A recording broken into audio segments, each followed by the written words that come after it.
예, 반갑습니다. 인간의 편향에 맞선 계몽의 역설과 인공지능의 편향이라는 제목의 발표를 맡은 인천대학교 정성훈입니다. 제 발표를 시작하도록 하겠습니다. 먼저 이 글에서 제가 인공지능이라고 표현하는 것은요, 요즘 사실 인공지능에 관해서 말하면 인간을 초월하는, 그리고 인간을 지배할지도 모르는 그런 엄청난 지능들에 대한 이야기가 많지만, 저는 그렇게 미래학자가 아니고 미래를 예견하는 사람이 아니라서 현재적 수준에서 가장 발달한 인공지능이라고 이야기되는 머신러닝 알고리즘을 인공지능이라고 제가 표현하면서 이야기를 하겠습니다. 그래서 현재의 수준에서의 우리가 인공지능이라고 부르는 것은 제가 이 글에서 좀 이따가 이야기하겠지만 어떤 마른 빛이라고 할 수 있고 도구적 이성이라고 할 수 있는, 그러니까 우리 인간의 의지나 감정 같은 것을 모방하지는 못하는 그런 수준의 기계학습 에이전트를 뜻합니다.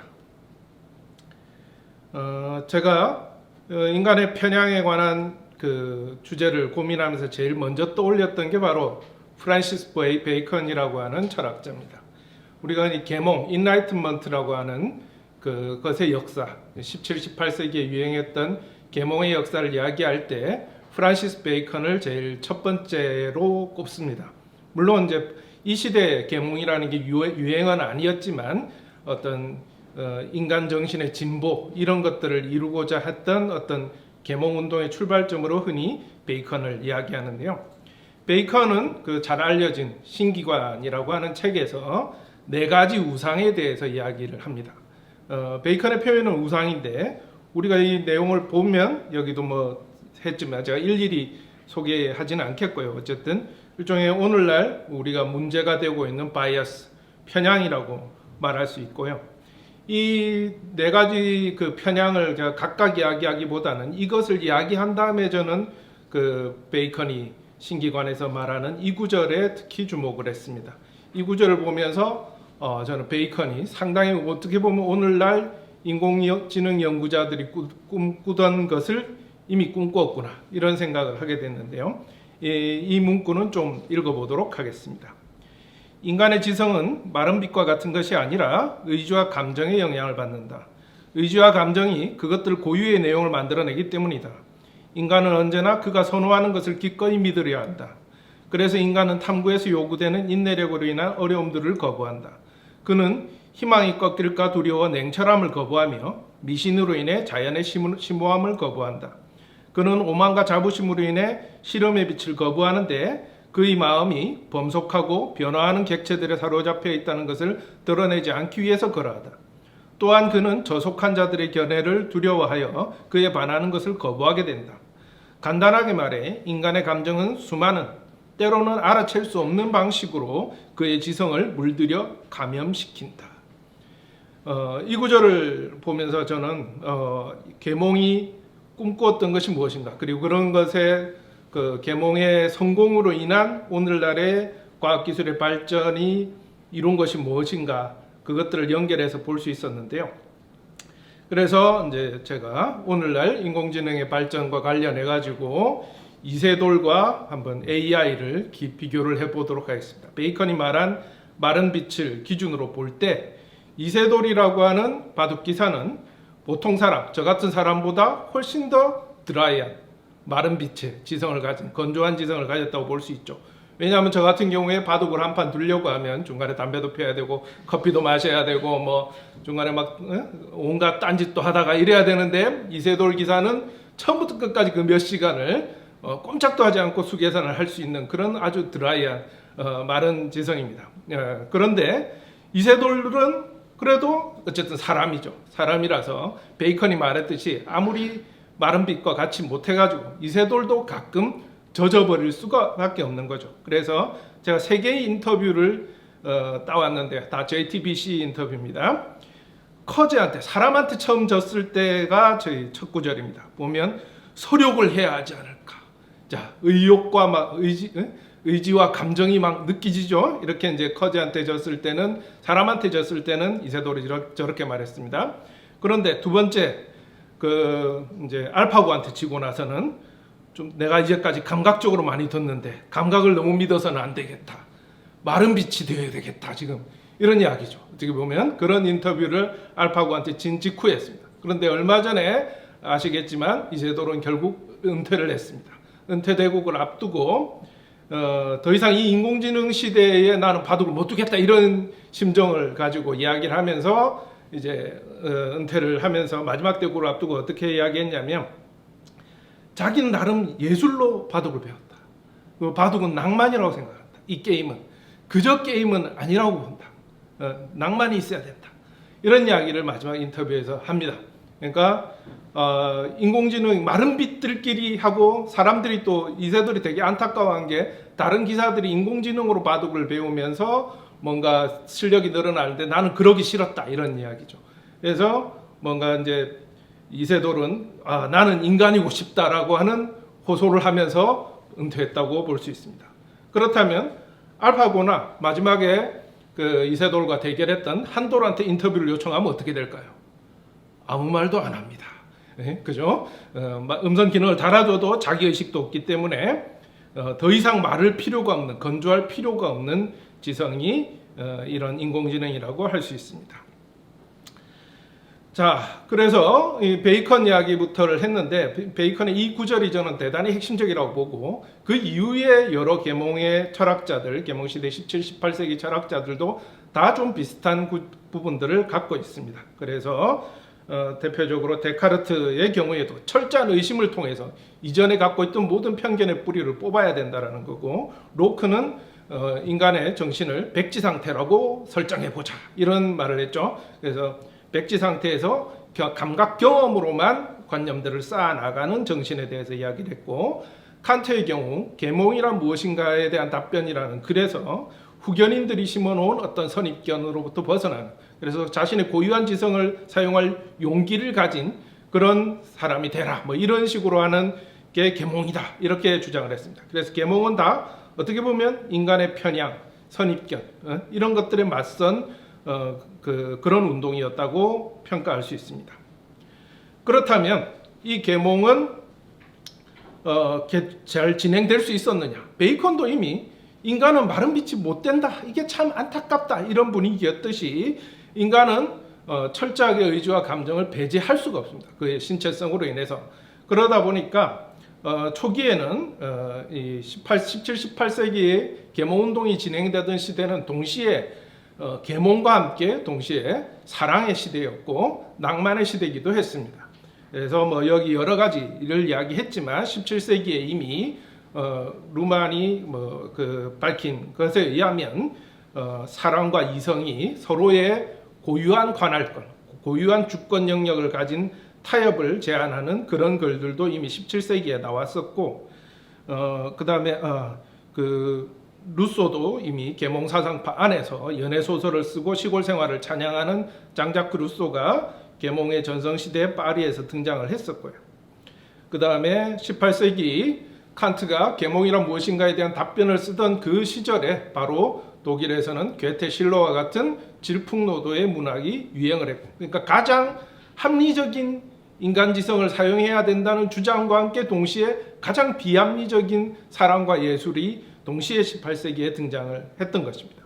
그리고 그 속에서 칸트는 지성을 사용할 용기를 가져라는 것만 강조를 했지만 칸트와 함께 계몽이란 무엇인가라는 글을 썼던 월간 베를린에 썼던 모제스 맨델스존이라고 펠릭스 맨델스존이라는 작곡가의 할아버지입니다. 이 사람은 계몽만으로 안 되고 일찍이 계몽과 문화의 균형적인 발전을 통해서 빌둥, 교양, 도야라고 번역할 수 있는 이런 것을 이루어야 한다는 주장을 했었고요.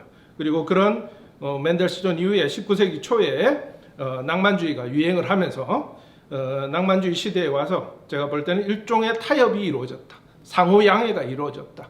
이건 호르카이머 아도르노가 했던 표현인데 계몽과 낭만 사이의 어떤 타협 혹은 상호양해가 이루어졌다고 볼 수 있고 이건 뭐 어렵게 생각할 것 없이 우리가 지금 살아가는 방식이 어떻게 보면 근대적 삶의 기본 방식이 계몽과 낭만의 타협입니다. 우리는 낮 시간에 저 같은 경우 지금 이렇게 멀쩡하게 되게 논리적으로 발표를 하고 있죠.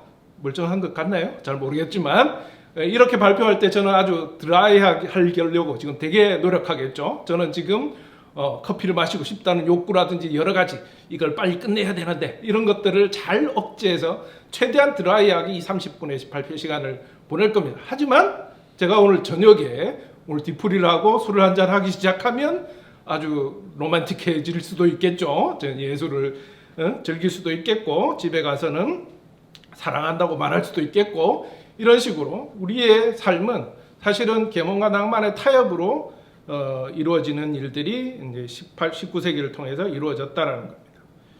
그래서 인간은 충분히 사실은 마른 빛이 될 수가 없다라는 거죠. 인간의 편향은 뿌리를 뽑을 수가 완전히 뿌리 뽑을 수가 없어서 어떤 절충적 형태가 확립됐다고 볼 수 있습니다.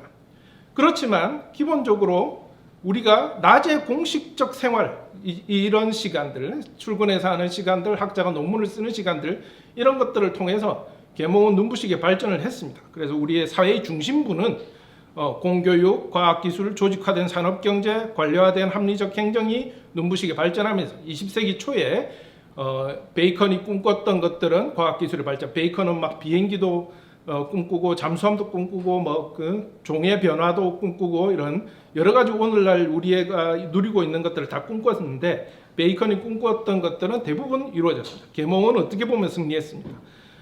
그리고 조직 생활에서 인간의 이성은 아주 포지티브하고 인스트루멘탈해졌습니다. 그래서 많은 목표와 성과를 묻지도 따지지도 않고 달성하게 됐습니다.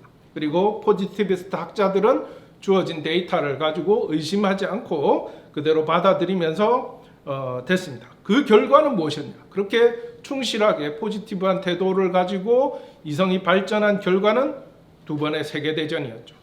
그리고 그 역설이 폭발했을 때 두 번의 세계대전이 일어났던 그 시점에 1944년에 호르카이머 아도르노라고 하는 두 철학자, 프랑크푸르트 학파 철학자들은 인류가 왜 새로운 야만 상태에 빠졌는가를 물으면서 계몽의 자기 파괴를 연구 대상으로 설정했습니다.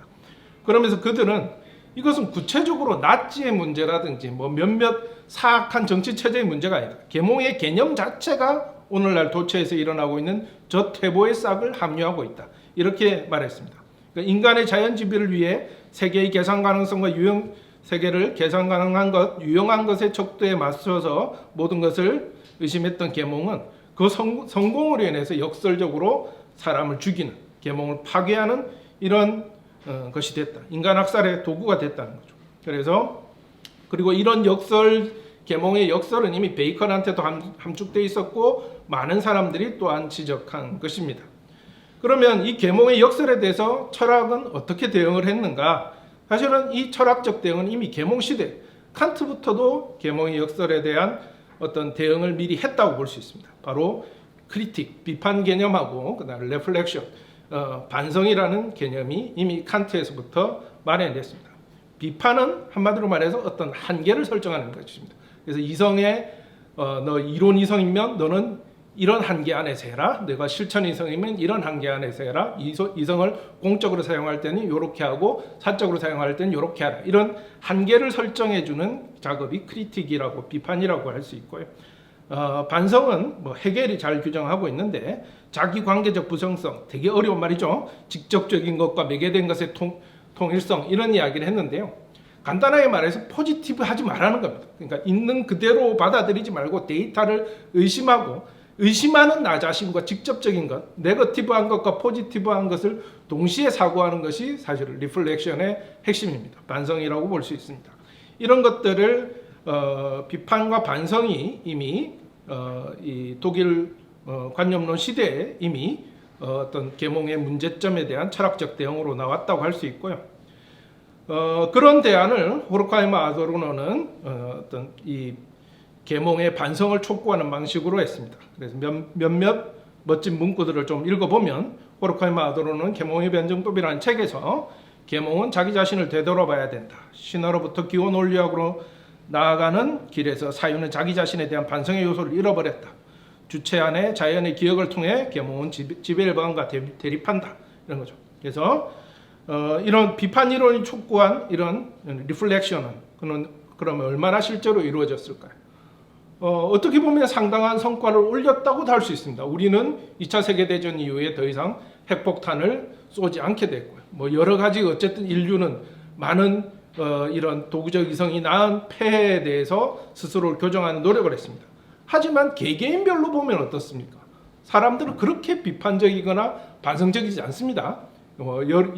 학자라고 하는 사람들도 때로는 매우 비판적이고 자기 비판적이고 반성적이고 하지만 또 때로는 학자들도 이상한 짓을 많이 하죠. 그래서 전혀 반성적이지 못할 때도 있습니다. 그래서 저는 이런 걸 생각할 때 이거는 비판과 반성이라고 하는 것은 사실은 개개인별로 하는 어떤 개개인의 의식 차원에서 일어나는 일이 아니다. 우리의 어떤 사회적 차원, 사회 소통 흐름 속에서 발생하는 무엇이다라는 생각을 하게 됐고요. 이 부분은 조금 이따가 다시 이야기하도록 하겠습니다. 자, 이제 인공지능의 편향을 이야기할 차례입니다. 오늘날 그 머신러닝 알고리즘의 경우 분류평가 심사 등에서 하는데요. 우리가 이 인공지능을 지금 머신러닝 에이전트를 쓰는 이유는 바로 효율성과 공정성일 겁니다. 효율성은 어쨌든 몇몇 분야에서는 엄청나게 효율적임이 드러났고요.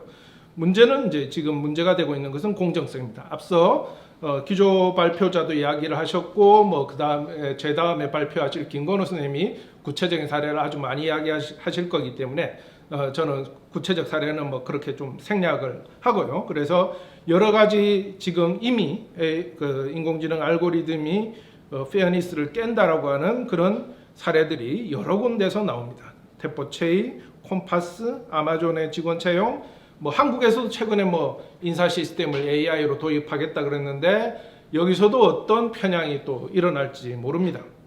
근데 이런 편향의 원인들은 무엇일까? 왜 AI의 바이어스드 원인 그런 편향이 일어날까?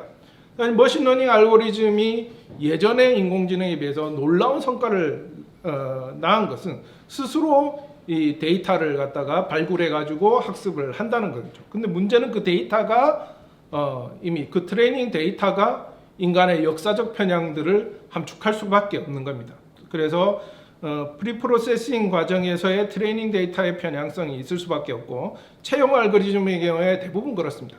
우리가 오늘날 만약에 성범죄에 관한 어떤 재판을 AI 판사한테 맡긴다 이러면 형량이 매우 낮게 나옵니다. 이제까지 형량이 작았기 때문에. 그런 데서 그 트레이닝 데이터는 역사적인 편향성을 가질 수밖에 없죠. 또한 인터랙션 과정에서 인간과의 인터랙션을 통해서 테이 같은 경우에 그런 훈련 과정을 거쳤죠.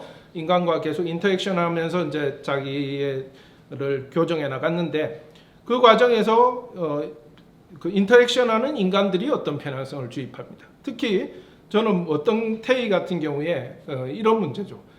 우리가 사람 앞에서는 차마 하지 못할 이야기를 기계 앞에서는 잘도 합니다. 아주 유태인 학살은 없었어, 히틀러는 위대해 이런 말들을 제가 사람 앞에서는 함부로 할 수 없겠죠. 근데 그 스피커 앞에서는 마이크 앞에서는 잘도 해댈 수도 있습니다. 인간이라는 게.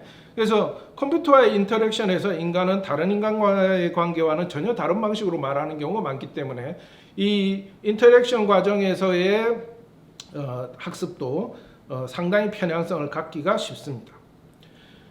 그 다음에 이런 것들로 인해서 흔히 AI 알고리즘은 문제가 불투명성, AI는 기본적으로 블랙박스니까 상당히 복잡하니까 우리가 정확하게 이것이 왜 이런 결과를 냈는지에 대해서 설명하기가 어렵다는 거죠. 그 다음에 확장성은 이것이 한번 그런 낙인을 찍으면, 특히 신용평가 알고리즘 이런 경우에 그렇게 하면 그 다음으로 계속 연쇄적인 것들을 낳고 그래서 피해를 낳는다는 것이고요.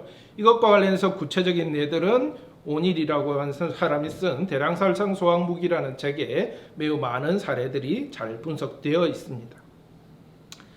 그렇다면 우리가 이제 이런 생각을 해볼 수 있습니다. 그럼 AI에 대해서도 우리가 계몽에 대해서도 계몽의 역설의 문제에 있어서 비판과 반성이라는 문제를 제기했다면 우리가 AI 비판, 크리티크 오브 AI죠. 크리티크 오브 리즌에서 크리티크 오브 AI로 넘어가는 것에 대해서 생각해 볼 수 있고, 그래서 크리티컬 AI, 비판적 AI에 대한 생각을 해볼 수 있습니다. 이미 크리티크 오브 AI라고 하는 표현은 드레이푸스라고 하는 현상학자입니다. 철학자가 이미 한 적이 있고요. 이 사람은 인간이 세상을 보는 방식과 기계가 세상을 보는 방식이 전혀 다릅니다. 그래서 사실은 뭐 이 사람은 60년, 70년대라서 이 사람은 번역 프로그램도 안 될 거다, 뭐 체스도 못 이길 거다 이랬는데 어떻게 보면 드레이푸스가 이야기했던 한계는 지금 머신러닝 에이전트는 많이 넘어섰습니다. 체스도 이겼고 번역 프로그램도 나왔습니다. 하지만 드레이푸스가 지적했던 뭐 어떤 근원적 한계, 인간과의 차이로 인한 어떤 한계는 완전히 넘어섰다고 보기는 어려울 겁니다. 그런데서 저는 요 AI 비판하고는 조금 다르게 이 편향성 문제에 맞춰가지고 AI 비판을 좀 이야기를 풀어 가보자면요. 최근에 AI 비판을 위한 다양한 머신러닝 에이전트에 대한 어떤 다양한 비판 방향이 제시되고 있습니다. 투명성에 대한 요구, 그 다음에 설명 가능성, 책무 가능성 이런 것들에 대한 최근의 논의가 많이 나오고 있고요. 이런 것들이 모두 일종의 오늘날 바이어스 문제로 인한 AI 비판이라고 할 수 있습니다. 그리고 이 AI 비판을 기술적으로도 실현하려고 하는 노력이 이루어지고 있습니다. 알고리즘의 편향성을 감지하고 완화하는 그런 툴킷이 등장을 했는데요. 대표적으로 IBM의 AI Fairness 360이 대표적이고요. 이 부분에 대해서는 아마 오늘 나중에 2부에 IBM에서 발표하시는 분이 더 잘 설명해 주시지 않을까 싶습니다. 그런데 이 경우 인간의 흔히 인간 의식이 스스로 하는 이성 비판은 자기 비판인데 AI 비판은 사실은 당연히 AI 자체는 아직은 스스로에 대한 비판적 기능이 없기 때문에 개별 AI에 대한 외부적 비판으로서 이루어지고 있다고 볼 수 있습니다. 그런데 이런 비판, 이런 앞으로 이제 AI의 공정성을 높이고 바이어스를 잡기 위한 수많은 또 새로운 프로그램들, 프로토콜들 나오겠죠. 그런데 이런 비판은 또 제가 볼 때는 아까 계몽의 역설과 마찬가지로 비판은 또한 역설에 처하게 됩니다. 비판자의 한계에 대해 비판과 비판은 계속 이어집니다. 제가 앞서 잠깐 넘어갔는데 이 19세기에 이미 비판이 독일에서 유행할 때 책 제목 중에 그런 책도 나온 적이 있습니다. 비판적 비판에 대한 비판이라고 칼 마르크스가 신성가족이라는 책의 부제로 딴 것인데 비판은 사실은 끊임없이 계속 이어지는 것들일 수 있습니다. 그런 데서 역설로부터 자유롭지 못합니다. 또한 이 비판뿐만 아니라 사실은 어떤 두 가지 값의 구별을 가진 모든 것들은 역설에 처하게 됩니다. 공정하다, 불공정하다, 합법이다, 불법이다, 여당, 야당, 진리, 허위 이런 것들 모두 어떤 역설에 노출될 수밖에 없습니다. 이런 역설을 전제로 하면서 어떤 사회 이론을 펼친 사람이 니클라스 루만이라고 하는 학자인데요. 사실은 제가 전공이 이 학자를 전공을 했습니다.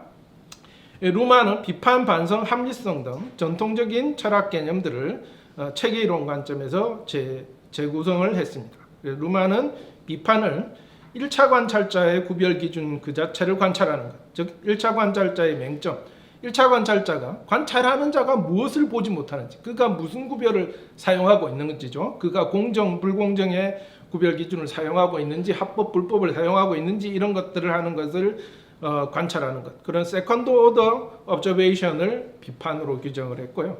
그 다음에 셀프 레퍼런스의 일종인 체계의 어떤 시스템의 자기 지시의 일종인 레플렉션, 반성이라는 것을 체계가 시스템이 시스템과 시스템 자신이 아닌 것, 환경이죠. 둘러싼 세계의 차이를 이용해서 체계가 자기 자신을 관찰하는 것을 리플렉션이라고 했습니다.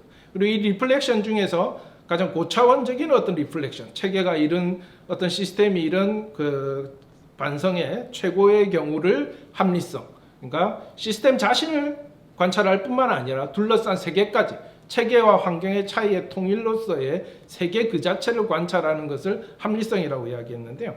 근데 이것은 당연히 관찰할 수가 없습니다. 그런 뭐 세계 전체를 관찰하는 관찰자는 있을 수 없기 때문에 합리성은 일종의 도달 목표로서 반성의 리플렉션의 반복의 어떤 목표로서 유토피아로서 설정되는 것이라고 루만은 합리성을 정의를 합니다.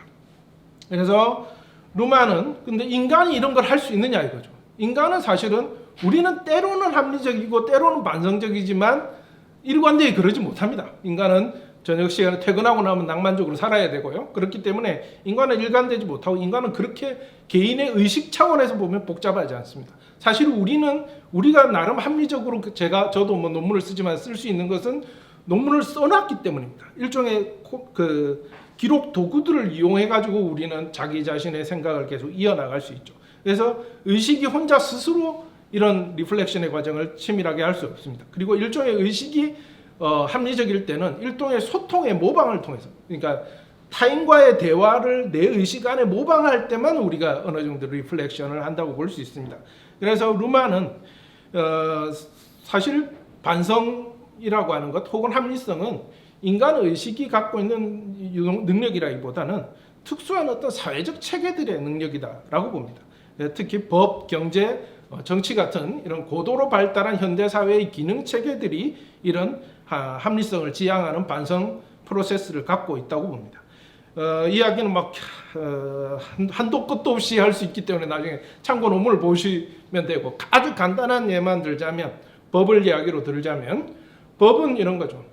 끊임없이 어떤 역설의 참, 법에 대해서 우리가 말하는 것은 어떤 판결 보고죠. 야, 법원이 내린 저 판결 불법이야. 저 말도 안 돼. 정당하지 않아. 막 이러면 이제 역설이 제기됩니다. 이러면 법원 어떻게 하죠? 2심으로 가보세요. 3심으로 가보세요. 그리고 원래 법률 프로그램이라고, 그렇게 억울하면 법률을 바꾸세요. 그러니까 정치한테 한번 가서 물어보세요. 이런 식으로 해서 역설을 계속 돌리는 방식. 사실은 현대사회는 모두 그런 반성의 계기가 제시됐을 때 계속 역설을 딴 쪽으로 이동시키면서 역설을 탄력설화하는 메커니즘들을 갖고 있습니다. 그러면서 하나의 관점으로만 머물지 않도록 커뮤니케이션들이 연쇄를 이룰 수 있도록 끊임없는 반성의 연쇄를 이어갈 수 있는 메커니즘들을 현대사회의 주요 영역들이 갖추고 있다는 게 루만의 통찰입니다. 그래서 이런 사회적 체계들은 하나의 고정별변한 진리기준이나 공정성 기준을 확립하지 않더라도 오히려 그런 기준이 없기 때문에 역설을 잘 전개하면서 굴러갑니다. 그리고 특정 인간의 편향에 큰 영향을 받지 않고 어떤 헛소리를 하더라도 그 빼놓고, 인간들은 교체될 수 있으니까, 커뮤니케이션에 참여하는 인간들은 그렇게 끊임없는 교체에도 불구하고 계속 재생산될 수 있습니다. 이 부분이 더 궁금하시면 여기 나 소개시켜드린 논문을 읽어보시기 바랍니다. 시간이 한정되어 있으니까요. 마지막 이야기입니다. 그렇다면 어떤 이런 우리가 반성이라는 건 결국 개인의 차원에서 하는 게 아니라 어떤 사회적 메커니즘이다, 사회적 프로세스다 이랬을 때 우리가 비판적 AI를 넘어서서 그러니까 어떤 특정한 툴킷이 얘는 이 알고리즘은 편향돼 있어요, 바꿔야 돼요 라고 하는 판정뿐만 아니라 거기에 대해서 문제되게 되는, 또 IBM의 그 툴킷이 문제가 있어요 이렇게 또 비판되는 이런 문제들을 계속 풀어나가려면 어떻게 해야 되느냐. 아까 기조발제자나 그다음에 많은 사람들이 인간이 결국 개입해야 된다고 말합니다. 근데 인간이 정말 공정한가요? 인간이 원래 편향돼 있다는 것에서 계몽이 출발했습니다. 그렇다면 저는 일종의 복합체, 인간과 AI, 그리고 AI를 비판하는 AI, 뭐 이런 여러 가지들이 커뮤니케이션 할 수 있는 어떤 리플렉시브 시스템을 구축하는 것. 그러니까 이 계속 제기되는 비판과 역설에도 불구하고 계속 AI 시스템을 AI들을 작동시킬 수 있는 그런 복잡한 어떤 반성의 메커니즘을 구축하는 것이 과제가 아닌가. 그래서 그냥 사실 뭐 제가 프로그래머도 아니고 구체적으로 이걸 제시할 수는 없고, 어쨌든 이름만 저는 철학자로서 달아봅니다. 리플렉시브 휴먼 AI 시스템 해가지고 그런 반성의 메커니즘을 구축하는 작업을 해보는 건 어떨까, 이렇게 생각을 합니다. 그래서 마지막 페이지인데요. 한 명의 인간에게 평가의 정권을 주지 않듯이 하나의 알고리즘에게도 정권을 주어서는 안 되고, 특정 인맥, 계파의 구성원만으로 심사위원단을 꾸리지 않듯이 특정 회사가 만든 알고리즘과 툴킷으로만 공정한 결과를 기대할 수는 없습니다. 여러 인간들과 여러 회사들이 알고리즘들이 엮인 이런 리플렉시브 시스템을 형성하는 것은 어떨까, 이렇게 생각을 한번 해봅니다. 이것이 저의 제안입니다. 마치겠습니다.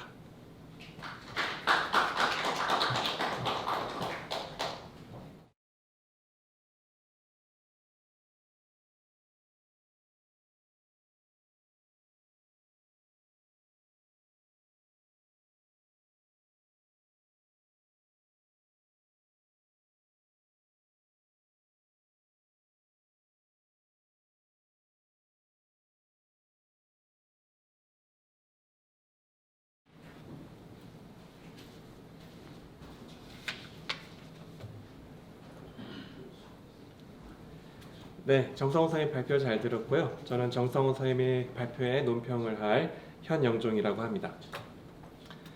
우선 이제 정성호 선생님 말씀하신 내용을 제 나름대로 제 말로 바꿔서 한번 간단히 요약을 해보고 몇 가지 질문을 던지는 방식으로 진행을 해보도록 하겠습니다.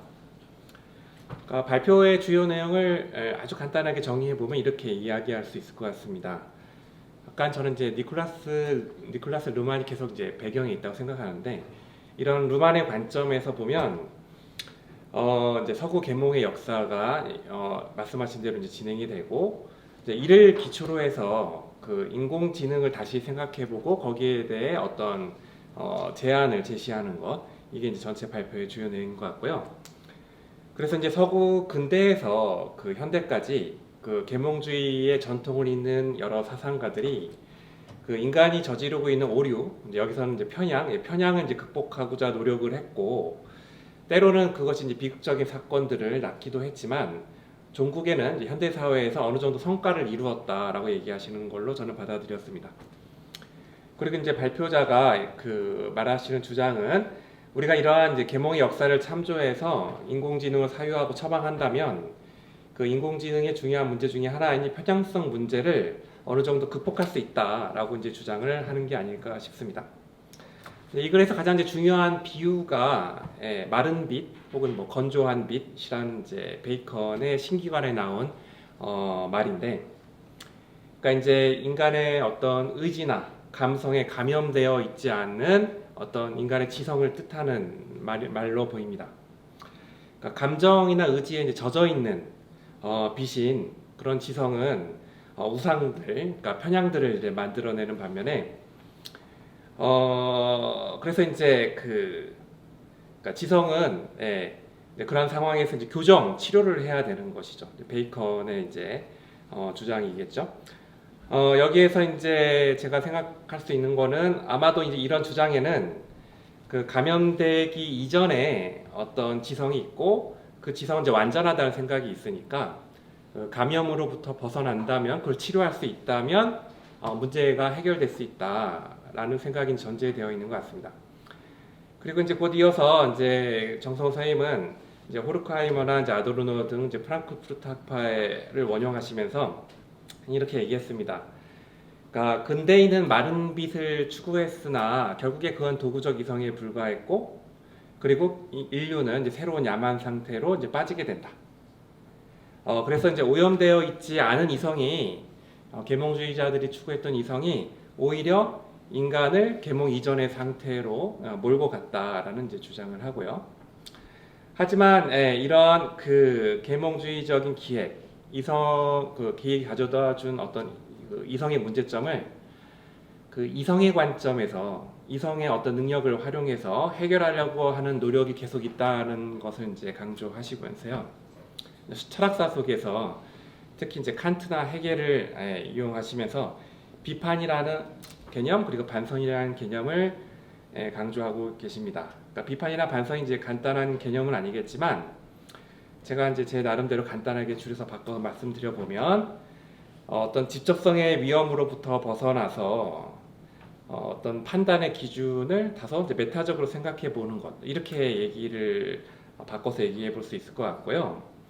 그리고 발표자에 따르면 이러한 이제 비판과 반성이 현대 사회에서 어느 정도 성과를 이룩했는데, 그러니까 예를 들어서 현대 사회에서도 여전히 인종차별적 발언이나 성차별적 행위들이 존재하지만, 그것은 이제 주변적인 것으로 간주가 되고, 이제 이렇게 된 이유는 그 비판과 반성이 현대 사회에서 제도화 혹은 절차화 되었기 때문이라고 말씀하시고 계십니다. 이제 다시 이제 논의를 인공지능으로 넘어가서 인공지능을 이제 말씀드리면, 그러니까 발표자에 따르면 인공지능은 이제 순수한 마른 빛이라는 것이죠. 그래서 인간의 경우에는 진화의 결과인 신체를 가지고 있기 때문에 감정, 의지, 욕망을 가질 수밖에 없고, 그것은 이제 지성을 오염시키기 마련인데, AI는, 인공지능은 그러한 신체나 감정, 의지, 욕망이 없다고 할 수가 있겠습니다. 그래서 이제 반복하자면 그러한 의미에서 이제 인공지능은 이제 마른 빛이라고 할 수 있을 텐데, 그러면 이제 계몽주의자들의 생각에 따르면 인공지능은 공평해야 되는데, 사례를 통해서 알 수가 있듯이 인공지능은 생각보다 이제 편향성을 갖기 쉬웠고, 그리고 이제 발표자가 편향성 여러 원인 중에서 강조하고 있는 바 중에 하나는, 그러니까 인공지능이 학습하는 데이터에 이미 그 편향성이 내재되어 있다는 것, 그리고 인공지능을 대하는 인간의 태도에 의해서 오히려 편향성이 강화된다는 점을 이제 말씀하시고 있습니다. 이거는 또 쉽게 해결되지 않는 문제라는 주장을 하고 있습니다. 그리고 이러한 인공지능의 편향성은 파괴적일 수밖에 없는데, 그 이유는 이제 인간의 경우에는 이제 서로 가령 정서적 관계 속에서 서로 완전히 무심할 수가 없고, 그래서 상황이 극단적으로 갈 때 어떤 브레이크가 작동한다라고 하는데, 인공지능은 어떠한 감정도 없이 원칙을 계속 끝까지 밀고 나가기 때문에 더 파국적인 상황에 도달할 수 있다는 말씀을 하셨습니다. 그리고 인공지능은 기존 데이터 속에 포함되어 있는 편향성을 직접성에 사로잡혀서 그대로 따르거나 오히려 더 강화하는 성향을 가지고 있다는 주장도 했습니다. 게다가 이제 머신러닝은 불투명한데, 그러니까 우리가 인공지능에게 이제 판단 기준을 넣어주는 게 아니라 대량의 데이터를 쏟아붓고 일종의 가중치를 이제 만들어내는 어떤 알고리즘에 의해서 인공지능은 이제 판단을 하는 것이기 때문입니다. 그래서 이제 우리는 인공지능이 만들어 놓은 결과만을 가지고 그것이 편향되었다라고 이제 말하는 것이죠. 그러니까 인공지능이 어떤 규범을 갖고 있기 때문에 편향되었다라고 얘기하는 것이 아니라 결과만을 보고 이거 편향되었구나라고 이제 말하는 것이 아닌가라고 할 수 있을 것 같습니다. 여기에 대해서 이제 아마 가장 중요한 주장이 여기에 대해서 어떻게 처방을 할 것인가라는 얘기일 텐데, 기존에 이제 기술적 해법이 있다라고 얘기하고 계시고요. 그러니까 AI의 어떤 편향성을 기술로서 규정하는 것이죠. 그래서 인공지능 알고리즘 내에 이제 편향성을 극복할 수 있는 알고리즘을 추가하거나 아니면 감시 역할을 수행할 수 있는 다른 인공지능을 개발할 수도 있다. 하지만 그 감시 인공지능은 또 누가 감시하냐? 라고 하는 어떤 무한대행의 이제 문제가 생기고, 이거는 쉽게 해결될 수 없는 문제라고 이제 정성호 선생님이 말씀하셨습니다. 하지만 정성호 선생님의 전공이신 루만을 참조하면 이제 가능한 해법이 있다고 이제 선생님이 말씀하셨는데요. 제가 이제 루만을 이제 잘 모르기 때문에 제가 오해를 많이 할 것 같은데, 그래도 이제 과감하게 한번 말씀을 드려보도록 하겠습니다. 그러니까 자기 생산 체계라는 개념을 이제 활용하는 걸 보이는데, 아까 이제 PPT에 나온 그 말에 따르면 체계가 체계 환경 차이를 이용해 체계 자신을 관찰하는 특수한 2차 관찰이라는 반성이 이런 이제 새로운 방식의 반성이, 사회적 반성이 아까 언급된 현대 사회에서 이제 성과를 만들어낸 원리인 것 같은데요.